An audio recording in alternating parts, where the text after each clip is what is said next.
மாணவர் போராட்டத்திற்கு ஆதரவாக மக்களவை எதிர்க்கட்சித் தலைவர் ராகுல் காந்தி தலைமையில் காந்தியடிகளின் நினைவிடத்திற்கு சென்ற காங்கிரஸ் உள்ளிட்ட எதிர்க்கட்சி எம்பிக்களை போலீசார் தடுத்து நிறுத்தியதால் பரபரப்பு ஏற்பட்டது. நீட் வினாத்தாள் கசிவு மற்றும் மாணவர்கள் மீதான காவல்துறை தாக்குதலை கண்டித்து மக்களவை எதிர்க்கட்சித் தலைவர் ராகுல் காந்தி தலைமையில் இந்தியா கூட்டணி தலைவர்கள் காந்தி நினைவிடம் வரை அமைதி பேரணி நடத்தினர். இந்த பேரணியில் காங்கிரஸ் பொதுச் செயலாளர்கள் பிரியங்கா காந்தி, கே.சி. வேணுகோபால், நாடாளுமன்ற உறுப்பினர் விஜய் வசந்த், சுப்ரியா ஸ்ரீநாத், சுப்ரியா சுலே உள்ளிட்ட பல முக்கிய தலைவர்கள் கலந்து கொண்டு நீட் வினாத்தாள் கசிவால் உயிரிழந்த மாணவர்களுக்கு அஞ்சலி செலுத்தினர். முன்னதாக இந்தியா கூட்டணி தலைவர்கள் ராகுல் காந்தியின் இல்லத்திலிருந்து இந்தியா கேட் நோக்கி செல்ல திட்டமிட்டிருந்த நிலையில் காவல்துறையினரும் நிர்வாகமும் தடுத்து நிறுத்தியதை அடுத்து தலைவர்கள் காந்தி நினைவிடம் நோக்கி புறப்பட்டுச் சென்றனர். அப்போது செய்தியாளர்களிடம் பேசிய ராகுல் காந்தி, மோடி அரசு நாட்டில் ஜனநாயகத்தை படுகொலை செய்து வருவதாக குற்றம் சாட்டினார். தங்களின் உரிமைகளுக்காக குரல் எழுப்பும் அப்பாவி மாணவர்கள் மீது கொடூர தாக்குதல்கள் நடத்தப்பட்டு வருவதாக வேதனை தெரிவித்த அவர், எதிர்க்கட்சிகள் இதுபோன்ற செயல்களை ஒருபோதும் ஏற்றுக்கொள்ளாது என்று கூறினார். இந்திய மாணவர்களுக்காக தாங்கள் நிற்பதை யாராலும் தடுக்க முடியாது என்றும் உறுதியளித்தார். பிரதமர் மோடி உடனடியாக ஒன்றிய கல்வி அமைச்சர் தர்மேந்திர பிரதானை பதவியிலிருந்து நீக்கிவிட்டு மாணவர்களிடம் பகிரங்கமாக மன்னிப்பு கேட்க வேண்டும் என்றும் வலியுறுத்தியுள்ளார்.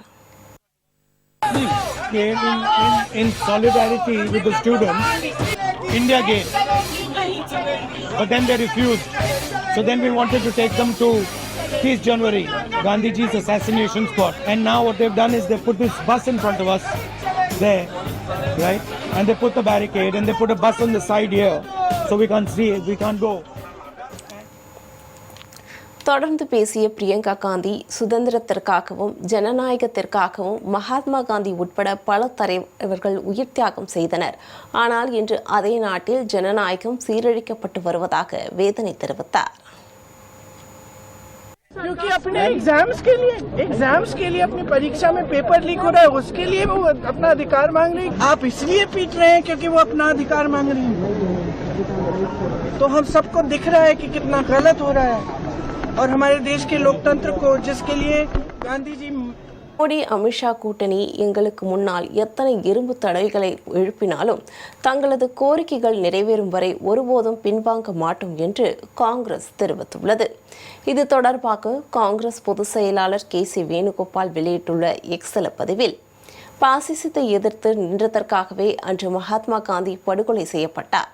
அதேபோல பாஜக ஆட்சியின் மிக கொடூரமான தாக்குதல்களை சந்தித்து வரும் நமது மாணவர்களுக்காக இன்றைய நவீன கால பாசிஸ்டர்களுக்கு எதிராக தாங்களும் உறுதியாக எதிர்த்து நிற்போம் என்று குறிப்பிட்டுள்ளார்.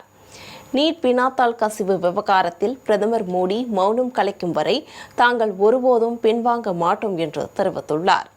இதேபோல் முன்னாள் ஒன்றிய நிதியமைச்சர் ப. சிதம்பரம் வெளியிட்டுள்ள எக்ஸல பதிவில், டெல்லியின் அனைத்து முக்கிய சாலைகளும் மூடப்பட்டு நூற்றுக்கணக்கான போலீசார் வீதிகளில் பாதுகாப்பு என்ற பெயரில் நிறுத்தப்பட்டுள்ளதாக தெரிவித்துள்ளார்.